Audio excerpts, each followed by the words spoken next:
Forward student start करते हैं nuclear magnetic resonance. सबसे पहले स्टूडेंट्स इसको हम डिफाइन कर लेते हैं कि it is the spectroscopy which involves the absorption of electromagnetic radiation in the radio frequency region. Basically students होता ये है कि मैं आपको प्रिंसिपल बता देती हूँ कि जो रेडियो फ्रीक्वेंसी का रीजन होता है यानी कि जो रेडियो वेव्स होती हैं वो क्या करती हैं कि वो आपके मैटर के साथ इंटरेक्ट करती हैं। और इंटरेक्ट किस तरह कर रही होती हैं, यानी कि स्टूडेंट्स वो आपकी न्यूक्लियस का स्पिन चेंज कर रही होती हैं। Absorption of radio waves in the presence of magnetic field is accompanied by a special type of nuclear transition। वो न्यूक्लियर ट्रांजिशन कैसे हो रही होती है स्टूडेंट्स, उसको हम आगे डिस्कस करते हैं। स्टूडेंट्स याद रखिएगा कि आपके पास वो तमाम न्यूक्लाई यानी कि वो तमाम एटम्स जिनके अंदर ऑड नंबर ऑफ इलेक्ट्रॉन्स हैं, ऑड नंबर ऑफ इलेक्ट्रॉन्स, जैसे कि स्टूडेंट्स आपके पास आ जाता है हाइड्रोजन, आपके पास आ जाता है odd number of electrons, protons और न्यूट्रॉन्स, यानी कि स्टूडेंट्स आपके पास आ जाता है कार्बन 13, देन स्टूडेंट्स आपके पास आ जाता है नाइट्रोजन 15। स्टूडेंट्स ये जो होते हैं आपके पास स्टूडेंट्स, इनका जो न्यूक्लियस होता है स्टूडेंट्स वो मैग्नेटिक मूवमेंट पोजेस करता है। मैग्नेटिक मूवमेंट का मतलब ये है कि इन the presence of magnetic field ये अपनी अलाइनमेंट चेंज करता है। वो कैसे, उसको हम डिस्कस करते हैं।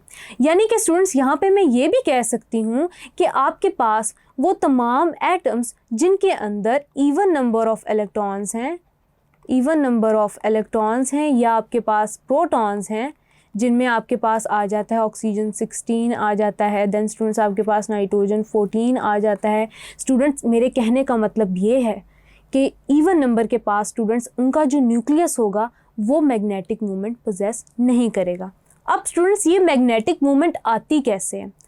स्टूडेंट्स होता ये कि जिस तरह से आपके इलेक्ट्रॉन्स स्पिन करते हैं अपने एक्सिस के ऊपर, बिल्कुल इसी तरह न्यूक्लियाई स्पिन करता है इन एटम्स का जिनके अंदर odd number of electrons present होते हैं। स्पिन करता है स्टूडेंट्स अपॉन इट्स एक्सिस, और स्टूडेंट्स क्या करता है, मैग्नेटिक मूवमेंट जनरेट करता है in the presence of magnetic field. वो कैसे, यानी कि स्टूडेंट्स होता है ये बेसिकली कि जो तमाम ऐसे न्यूक्लियाई होते हैं वो क्या करते हैं स्टूडेंट्स, वो स्पिन कर रहे होते हैं in the absence of magnetic field. ये हो रहा होता है कि ये अपने आप को डिसओरिएंटली अरेंज कर रहे होते हैं, यानी कि रैंडम अरेंजमेंट होती है। लेकिन जैसे ही इनको मैग्नेटिक फील्ड के अंदर रखा जाता है स्टूडेंट्स, ये अपने आप को अलाइन कर लेते हैं, यानी कि अलाइन कर लेते हैं along the magnetic field या against the magnetic field। अब स्टूडेंट्स होता क्या है, फॉर एग्जांपल आपके पास स्टूडेंट्स एक एग्जांपल आपके सामने एक न्यूक्लियाई की, वो स्पिन कर रहा है। अब स्टूडेंट्स वो स्पिन कर रहा है, मैग्नेटिक फील्ड प्रोवाइड की है, अब वो स्टूडेंट्स रैंडम अरेंजमेंट से अलाइन हो गए हैं। अब स्टूडेंट्स कुछ आपके पास हो गए हैं अलाइन, कुछ न्यूक्लियाई अलाइन हो गए हैं आपके पास अलॉन्ग द मैग्नेटिक फील्ड, यानी कि लोअर एनर्जी स्टेट में प्रेजेंट हैं, और कुछ स्टूडेंट्स आपके पास प्रेजेंट होते हैं हायर एनर्जी स्टेट पे, यानी कि अगेंस्ट द मैग्नेटिक फील्ड।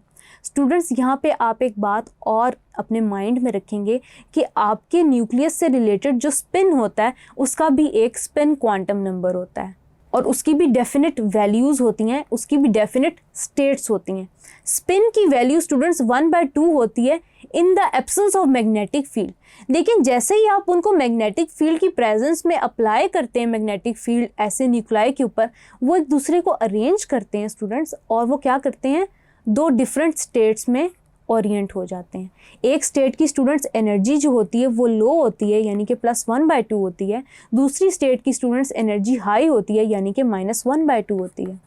जैसे कि स्टूडेंट्स आप अपने सामने देख सकते हैं, एक स्टेट होती है लोअर एनर्जी स्टेट, जिसकी स्टूडेंट्स आपके पास लोअर एनर्जी स्टेट होती है जो अपने आप को along the magnetic field align करती है, और जो हायर एनर्जी स्टेट होती है वो अगेंस्ट द मैग्नेटिक फील्ड अपने आप को अलाइन करती है। ऐसी स्टेट में स्टूडेंट्स अगर इन the presence of magnetic field radio frequency को स्टूडेंट्स अगर ट्रांसमिट किया जाए या रेडियो फ्रीक्वेंसी रीजन को गुजारा जाए आपके सैंपल में से, तो स्टूडेंट्स होता ये कि एक स्पेसिफिक फ्रीक्वेंसी के ऊपर कुछ ऐसा होता है कि ऐसी रेडिएशन एब्जॉर्ब हो जाती है कि वो तमाम न्यूक्लियाई जो लोअर एनर्जी स्टेट में होते हैं वो क्या करते हैं, हायर एनर्जी स्टेट में चले जाते हैं, यानी कि अगेंस्ट द मैग्नेटिक फील्ड। और वो जो स्टूडेंट्स आपके पास वो जो रेडियो फ्रीक्वेंसी रीजन में जो एनर्जी एब्जॉर्ब हो रही होती है in the form of photon of light, students होता ये है कि आपके पास वो एब्जॉर्प्शन आप in the form of spectrograph या in the form of spectrum अपने सामने देख सकते हैं as a result of nuclear magnetic resonance. अब स्टूडेंट्स यहाँ पे मैं एक टर्म यूज़ करना चाहूँगी कि आपके पास जो न्यूक्लाई अपनी स्पिन पे रोटेट कर रहा होता है या स्पिन में मूव कर रहा होता है उसकी स्पीड होती है जिसको आप कहते हैं प्रिसीजन फ्रीक्वेंसी। अब स्टूडेंट्स आपके पास जो प्रिसिशनल फ्रीक्वेंसी होती है, रेडियो फ्रीक्वेंसी आपके पास या रेडियो वेव्स की फ्रीक्वेंसी उस पर्टिकुलर फ्रीक्वेंसी के साथ मैच होती है, उस न्यूक्लाई की स्टूडेंट्स फ्रीक्वेंसी के साथ मैच होती है रेडियो वेव की फ्रीक्वेंसी जो कि अपनी लोअर स्टेट में होता है अलोंग द मैग्नेटिक फील्ड, वो एब्जॉर्ब करके वो हायर एनर्जी स्टेट में चला जाता है। स्टूडेंट्स यहाँ पे जिस हम NMR स्पेक्ट्रोस्कोपी से डील कर रहे हैं न्यूक्लियर मैग्नेटिक रेजोनेंस से, स्टूडेंट्स वो हाइड्रोजन से डील कर रही होती है। यानी कि स्टूडेंट्स आपके ऑलरेडी नॉलेज में है कि आपके पास जो हाइड्रोजन है, जो प्रोटॉन है, उसके अंदर ऑड नंबर ऑफ इलेक्ट्रॉन्स होते हैं। तो स्टूडेंट्स याद रखिएगा कि आप जब हाइड्रोजन की केस में हाइड्रोजन को एनालाइज करते हैं स्टूडेंट्स मुख्तलिफ ऑर्गेनिक कंपाउंड्स के अंदर, तो आपको पता चलता है कि कितने हाइड्रोजन कितनी पोजीशंस पे प्रेजेंट है और कितनी पोजीशंस पे स्टूडेंट्स कितने नंबर्स में प्रेजेंट हैं, ये आपको पता चलता है इंटेंसिटी से। जैसे कि स्टूडेंट्स आपके सामने एक एग्जांपल है NMR spectrum of ethyl benzene की। स्टूडेंट्स आप एक बात याद रखेंगे कि जब हम ये स्पेक्ट्रा प्लॉट करते हैं तो स्टूडेंट्स इसमें हम एक टर्म यूज़ कर रहे होते हैं केमिकल शिफ्ट की। केमिकल शिफ्ट को स्टूडेंट्स हम डेल्टा से रिप्रेजेंट करते हैं। केमिकल शिफ्ट को स्टूडेंट्स हम प्लॉट करते हैं एक्स एक्सिस पे, जबकि जो इंटेंसिटी होती है इसकी एब्जॉर्प्शन की उसको हम प्लॉट कर रहे होते हैं वाई एक्सिस के ऊपर। जितनी ज़्यादा इंटेंस होगी आपकी रेडिएशन, इट मीन्स कि उतने नंबर ऑफ हाइड्रोजन एक स्पेसिफिक पॉइंट पे प्रेजेंट हैं आपके ऑर्गेनिक मॉलिक्यूल के अंदर। यानी कि स्टूडेंट्स हम ऑर्गेनिक कंपाउंड का स्ट्रक्चर डिफाइन कर सकते हैं ये देखते हुए कि कितने नंबर ऑफ हाइड्रोजन या कितनी भी कौन सी स्पीशीज़ किस पॉइंट पे कितनी ज़्यादा प्रेजेंट है। अब स्टूडेंट्स आपके सामने NMR स्पेक्ट्रा है इथाइल बेंजीन का। इथाइल बेंजीन स्टूडेंट्स आपके पास कुछ इस तरह का स्ट्रक्चर लगता है कि आपके पास बेंजीन रिंग है, स्टूडेंट्स आपके पास, और CH2 CH3 ग्रुप प्रेजेंट है।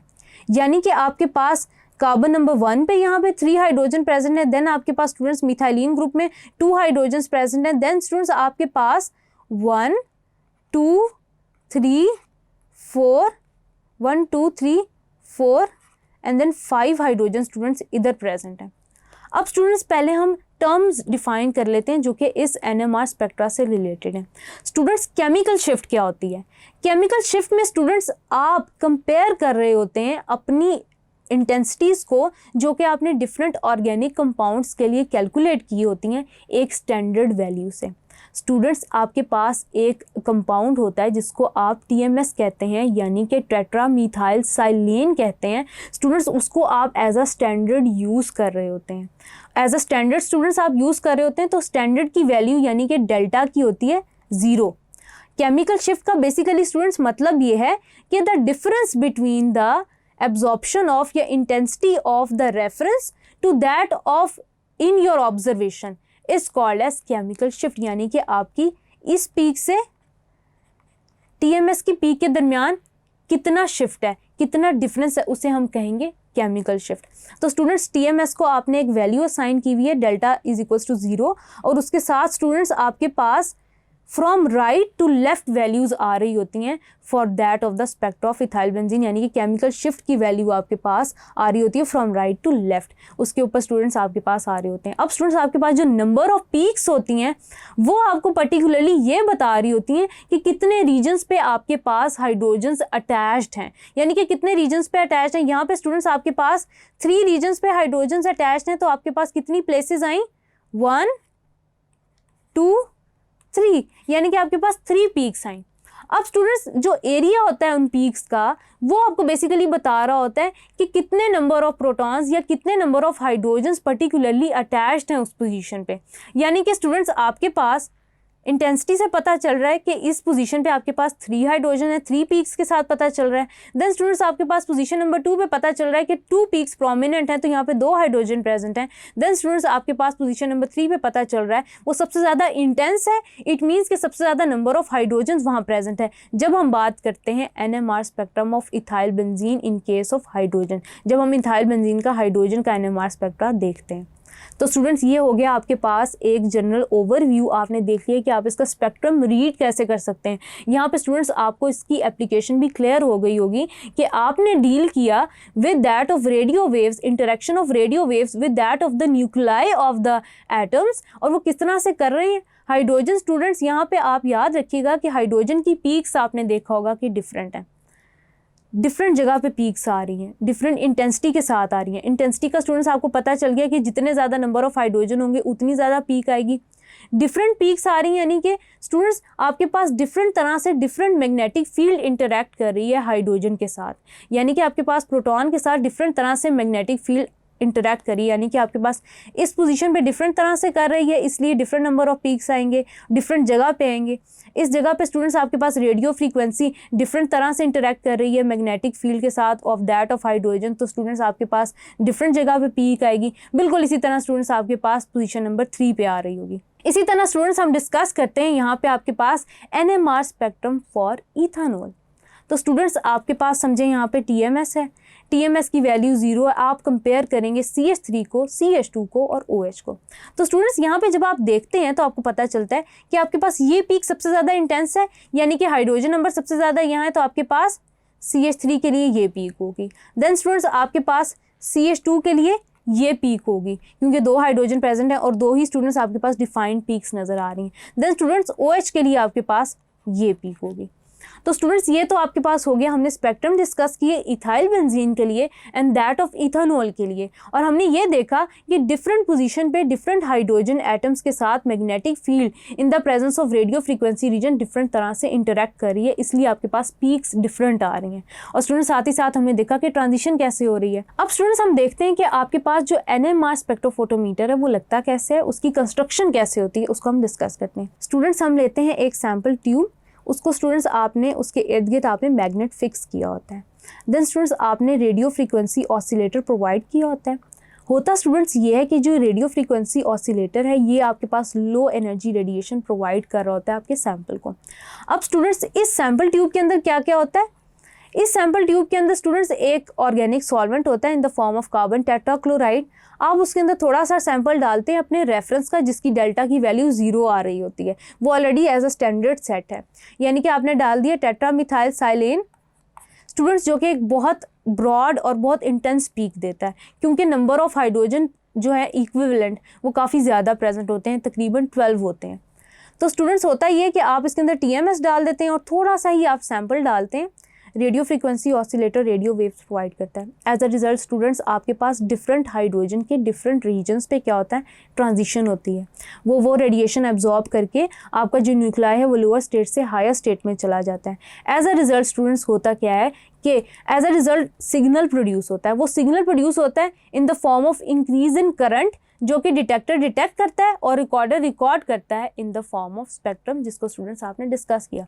तो स्टूडेंट्स इस तरह से आप डिफरेंट ऑर्गेनिक कंपाउंड्स को एनालाइज कर सकते हैं NMR स्पेक्ट्रा के अंदर। आप देख सकते हैं कि कहाँ पे स्पेसिफिकली अगर हम हाइड्रोजन NMR स्पेक्ट्रोस्कोपी की बात करें तो आप ये देख सकते हैं कि कितने नंबर ऑफ हाइड्रोजन कहाँ प्रेजेंट है, किस कार्बन एटम पे किस पोजीशन में प्रेजेंट है, यानी कि ये भी इन अदर टर्म्स आपको स्ट्रक्चर एलुसिडेशन के बारे में बता रहा होता है, आपको क्लैरिटी दे रहा होता है ऑर्गेनिक कंपाउंड के बारे में। तो students that was all about NMR। आगे चलते हैं, डिस्कस करते हैं एटॉमिक स्पेक्ट्रोस्कोपी को। Thank you.